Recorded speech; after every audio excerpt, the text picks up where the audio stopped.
same way every time. Hey Verlatti, you got a minute? And then a random question pops up from how do you find a charger in your area to does Tesla Autopilot really work? We're going to talk about that one today.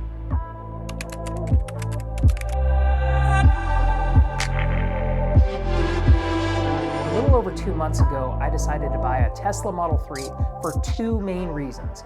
First and foremost, it's a 230-mile commute from my house in Charlotte, North Carolina to my office in Alpharetta, Georgia, and I was afraid that a traditional internal combustion engine was going to drive me into the poorhouse. And I got to tell you, the EV has been absolutely amazing in regard to that. I'm able to leave the house fully charged and make it all the way to the office without stopping. The hotel I've been staying at in Alpharetta offers free EV charging, so I don't even have to pay for that direction of travel. On my way back when I get to Charlotte, I plug in and it only costs me about 10 bucks. So that's saving me a ton of money. The second reason was for Tesla Autopilot. I thought I would be able to get in the back seat, take a nap, get to the office, feel refreshed, and be good to go. But to tell you the truth, Autopilot's not quite there. Autopilot is really kind of just a fancy way of saying it's cruise control 2.0. It's a little bit better than cruise control. So what Tesla Autopilot enables you to do is it controls your speeds and it has the ability to sense anything that's in front of it and it speeds up and slows down. That works really, really well. But you have to keep your hands on the steering wheel at all times. If you're not giving the steering wheel enough input, it thinks that you're not paying attention and it'll turn it off. And when it turns it off, it gives you a little bit of warning, but you need to be paying attention.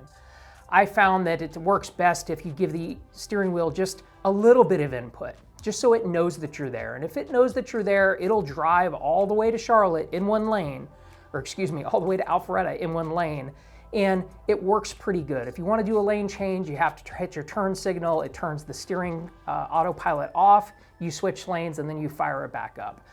So, all in all, it's okay. I've had a couple instances so far where I come up to an overpass and it sees the shadow of the overpass and it thinks it's an obstacle on the road or a hole or something, and it jams on the brakes.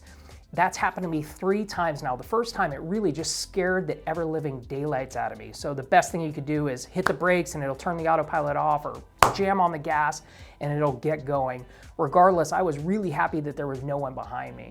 So kind of long story short is you really have to be paying attention. You can't have a gimlet in your hand, drinking your way home from a long day of work and pretending like the car's gonna do all the work, because it's not. So what I can say is after 2 months of driving with Tesla's Autopilot, it's not fully baked yet. Give it a year or two and it's gonna be absolutely amazing, but I still think that we are closer to the Flintstones than we are the Jetsons. All right, guys, hope you found this one valuable. Talk to you soon. Bye. This has been a production of Traction Media Labs, where we celebrate the hustlers, the grinders, the go-getters, the men and women that make this country great.